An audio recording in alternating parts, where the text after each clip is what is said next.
Big boss 8లో so మీరు starting నుంచి so మీతో పాటు కొంతమంది కంటెస్టెంట్స్ స్టార్టింగ్ నుంచి వస్తూ గేమ్ ఆడుతూ అట్లా వచ్చిన వాళ్ళు ఉన్నారు. కాకపోతే మధ్యలో సో వైల్డ్ కార్డ్ ఎంట్రీస్‌గా వచ్చి సో సెకండ్ ప్లేస్ వరకు కూడా వచ్చిన వాళ్ళు ఉన్నారు. లైక్ ఇన్‌ఫాక్ట్ గౌతమ్ గారు ఉన్నారు. సో సో ఆ మూమెంట్ ఎలా అనిపించింది? ఏంటంటే సో హాఫ్ వేలో మొదలుపెట్టిన వాళ్ళకి మేము స్టార్టింగ్ నుంచి ఉన్న వాళ్ళకి ద డిఫరెన్స్ అనేది లేదా అని మీకు ఎప్పుడు అనిపించలేదా? నాకేమనిపించలేదు. It's part of a game. నేను ఇప్పుడు దాకా ఎప్పుడు ఎవరికి పాయింట్అవుట్ చేసి మీరు మధ్యలో వచ్చిన వాళ్ళు అది ఇది అని చెప్పలేదు. బట్ యా, ఒక్క చోట నేను చెప్పింది ఏంటంటే ఫస్ట్ నుంచి కష్టపడిన వాళ్ళకి ఆపర్చునిటీ నేను ఇవ్వడం ఇష్టపడతా. దాని మధ్యలో అసలు ఆబ్వియస్లీ మీకు కావాల్సిన వాళ్ళు ఆల్రెడీ సపోర్ట్ చేస్తున్నారు, నాకు కావాల్సిన వాళ్ళకి నేను చేస్తానని చెప్పాను. కానీ వాళ్ళు వచ్చిన తప్పు నేను ఎప్పుడు చెప్పను కూడా. It's a process, it's a game show. నేను చెప్పాను కదా, అదొక పార్ట్ లైఫ్ అన్నట్టు తీసుకున్నానని. లైఫ్లో కూడా మధ్యలో చాలామంది వచ్చేసి వెళ్ళిపోతూ ఉంటారు. సో మీ లైఫ్లో కూడా అలా మధ్యలో వచ్చి వెళ్ళిపోయి చాలామంది ఉంటారు. మీ లైఫ్లో ఉంటారు ఆబ్వియస్లీ, ఎవ్రీ వన్స్ లైఫ్లో ఉంటారు. మీ స్కూల్ ఫ్రెండ్స్లో ఎంతమంది ఇంత క్లోజ్గా ఉన్నారు? మీ కాలేజ్ ఫ్రెండ్స్ ఎంతమంది ఉన్నారు? మీ ఫస్ట్ క్రష్, ఫస్ట్ లవ్ చాలామంది ఉంటారు. మీ ఒపీనియన్లో లవ్ అంటే ఏంటి? యాక్సెప్టెన్స్ దేని గురించి? ఎవ్రీథింగ్. ఏదైనా యాక్సెప్ట్ చేయాలి అంతే కదా. లవ్ చేసినప్పుడు యాక్సెప్ట్ చేయాలి కదా. ఇప్పుడు అమ్మ నాన్న నేను తప్పు చేశాను అనగానే ఆ తప్పును ఒప్పుకునైనా గిట్ట ఒప్పుకుంటారు కదా నా బిడ్డ అని. That is acceptance. ఎక్స్పెక్టేషన్స్ కన్నా యాక్సెప్టెన్స్ కొంచెం ఎక్కువ ఉంటే బెటర్ ఫ్రమ్ మై దృష్టిలో. And respecting each other values అంటే బోత్ సైడ్. చిన్నోడు పెద్దోడు సో ఈ యొక్క మాటలు కానీ సో బయట మీరు సోనియా గారు అండ్ పృథ్వీ సో మీరు ముగ్గురి యొక్క కెమిస్ట్రీ ఏంటి అసలు? మనం కనెక్ట్ అయ్యాం అలా. పెద్దోడు అంటే నేను పెద్ద కొడుకు అని, చిన్నోడు అంటే చిన్న కొడుకు అని. She big sister is nothing but an mother. So మన దృష్టిలో అదే.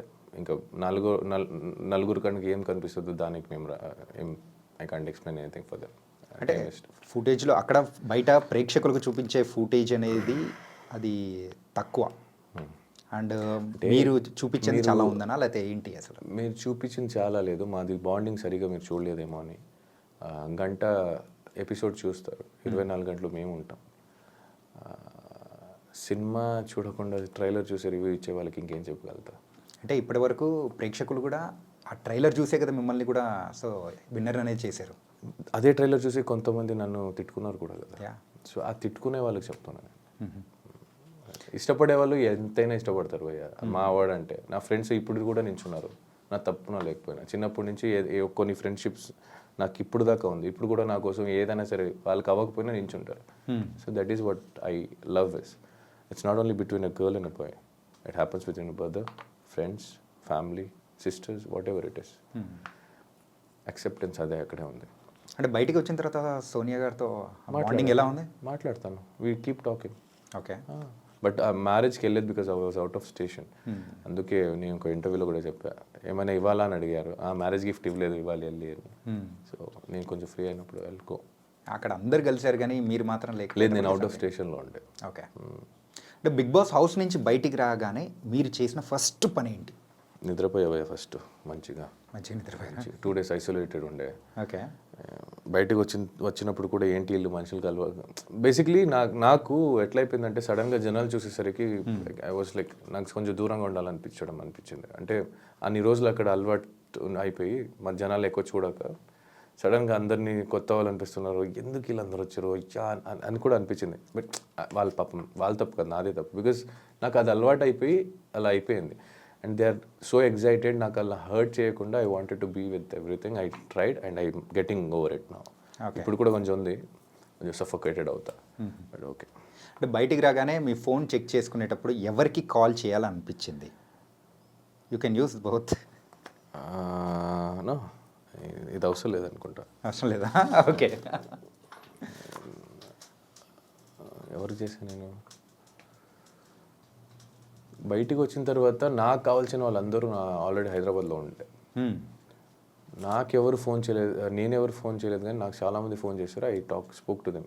నాకు బేసిక్లీ ఫోన్ వాడడం మర్చిపోయా నేను. అంటే నేను పాస్వర్డ్స్ మర్చిపోయా. థ్యాంక్ గాడ్ నేను నోట్ చేసుకొని పెట్టుకున్నాను కాబట్టి గుర్తుపెట్టింది. Even UPI bank details, passwords details, ATM PIN అన్నీ మర్చిపోయి అది గుర్తుపెట్టుకున్నాను, అదే నోట్లో ఉంది కాబట్టి బతికిపోయింది, ఫేస్లో ఉంది కాబట్టి ఓపెన్ అయ్యేది, లేదంటే ఫోన్ కూడా ఓపెన్ అయ్యేది కాదు. మర్చిపోయి పాస్వర్డ్ మళ్ళీ అలవాటు అయ్యడానికి ఒక 2 రోజులు పట్టింది. So I use to only receive the call. I was so exhausted. చాలామంది ఆల్రెడీ ఉన్నారు నాతో, ఫోన్తో మళ్ళీ వాళ్ళతో సరిగ్గా మాట్లాడలేక బాగోదని I was balancing and it was suffocating.